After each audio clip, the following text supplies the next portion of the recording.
J'ai réalisé une soupe improbable, réalisée à base de sardines, rouget et puis des petites ravioles de sole servies avec une soupe moderne de sole, avec une extraction de sole, un lait de sole. Ça, c'est un voyage en Italie qui me l'a, comment dirais-je, dicté un peu. J'étais dans les Abruzzes et j'ai mangé chez l'habitant. J'étais reçu par des amis et ils nous avaient servi une énorme soupe de poisson, comme ça. Donc on mangeait la soupe jusqu'à s'en délecter. Et à la fin, dans un énorme plat, ils ont amené des pâtes. Et ils les ont mis dans nos assiettes qui étaient encore souillées de la soupe avec les bouts de poisson qui restaient. Et alors j'ai pris mon pied et je me suis dit, bah, ça serait quand même quelque chose d'assez agréable si évidemment l'idée, il faut reprendre l'idée et l'interpréter avec mes goûts et mon terroir, quoi. Voilà. L'idée, c'est quand même de cuire, enfin de mettre une texture du rouget particulière et un parfum particulier. Donc la texture particulière est amenée par le grand froid de la glace. L'huile d'olive parfume le dessous du rouget et le citron, lui, vient parfumer la surface avec le sel. Ensuite, on vient mettre ces lichettes de filet de rouget sur la préparation de sardines. Donc on a fait un garum avant, on a fait des sardines marinées salées et on récupère le sang qui en découle.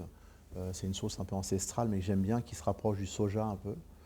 Et du coup, ça amène la salinité au plat. Donc après, on vient mettre à mariner des sardines fraîches dans une huile d'olive et on laisse comme ça une bonne journée. Donc la sardine a le temps juste de prendre son croquant frais, le sel par le garrot. Ensuite, donc, une mayonnaise qui est additionnée d'une extraction d'algues dulces, l'algue rouge là, donc qui est hyper gélatinée. Et on vient mettre l'extraction dans la mayonnaise. Donc, ce qui fait que la mayonnaise est quand même assez dure et elle a cette texture, mais volontairement grasse. Je pense que le gras est quelque chose qui fait perdurer le goût. Et j'aime bien justement les plats qui marquent l'esprit. Une fois qu'on a fini de manger cette première préparation, on garde cette assiette.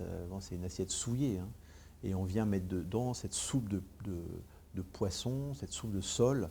Donc ça constitue la base de la soupe moderne. Donc pour moi, une soupe moderne, c'est une soupe qui n'a pas de gras, qui n'a pas de sel ajouté, qui est fait par le sceau d'une réflexion moderne. Donc c'est pas une soupe lourde, c'est une soupe qui va être très élégante, très légère, dans laquelle on vient mettre, on fait une petite farce de sole, on vient faire des petits capellini comme ça, qu'on a blanchi et lié au beurre, dans la soupe.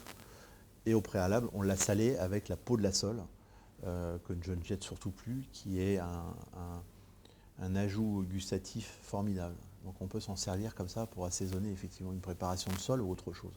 Même à mettre à mariner des poissons pour leur redonner un goût différent. C'est très intéressant. Donc le travail de la salle est super important parce que cette communion est importante. Je crois que nos maîtres d'hôtel, nos sommeliers sont aussi là pour faire le relais de ce qui se passe en cuisine.